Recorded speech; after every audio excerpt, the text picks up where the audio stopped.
சபரிமலை என்பதில் சபரி என்பதே பெண்தானாம். ஆனா பெண்களுக்கு நோ என்றி. யார் அந்த சபரிங்கிற பெண்?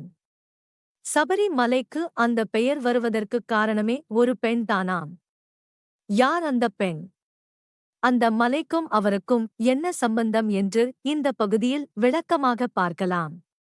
சபரிமலை என்ற பெயர். சபரிமலை என்ற வார்த்தையே கேட்பவர்களை பக்தி பிரவாகமெடுக்க வைக்கும். மெய்ஞானம் தரும் சில திருத்தலங்களில் சபரிமலையும் ஒன்று என்று எல்லோராலும் ஏற்றுக்கொள்ளப்பட்ட விஷயம். சரி. சபரிமலை ஐயப்பனின் அருளைப் பற்றி கேட்டால் நாள் கணக்கில் பேசுவார்கள். அதிலும் கார்த்திகை மாதம் தொடங்கிவிட்டால் 8 திசைகளிலும் ஒலிக்கும் குரலாக ஐயப்பனின் நாமமதான் இருக்கும்.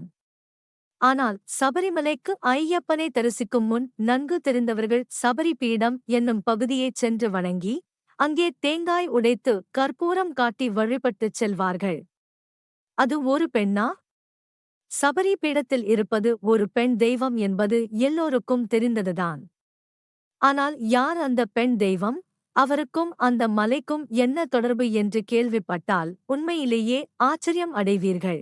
அதிலும் சபரி மலை என்ற பெயரில் உள்ள சபரி என்னும் பெயரே ஒரு பெண்ணின் பெயர்தானாம். அப்படி இருக்கும்போது அங்கு பெண்கள் செல்ல பல தடைகள் விதிக்கப்படுகின்றன. அதற்கு ஆன்மீக ரீதியாகவும் அறிவியல் ரீதியாகவும் பல கதைகள் சொல்லப்படுகின்றன. சரி. யார் அந்த பெண்? சபரிமலை என்ற பெயரில் உள்ள சபரி என்னும் பெண் யார்?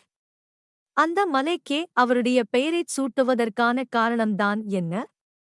கேரளாவில் உள்ள நீலி மலை என்னும் மலையின் உச்சிப்பகுதியில் இருக்கிறது சபரிமலை.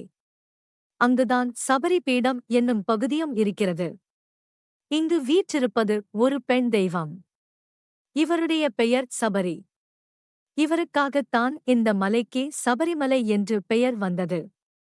பொதுவாக பக்தர்கள்தான் கடவுளைத் தேடி வந்து அருள் பெற்றுச் செல்வார்கள். ஆனால் கடவுளே வந்து பார்த்துவிட்டு போன தீவிர பக்தைதான் இந்த சபரி அம்மாள். இவர் மிகச்சிறந்த ராமபக்தே. ராமபக்தே.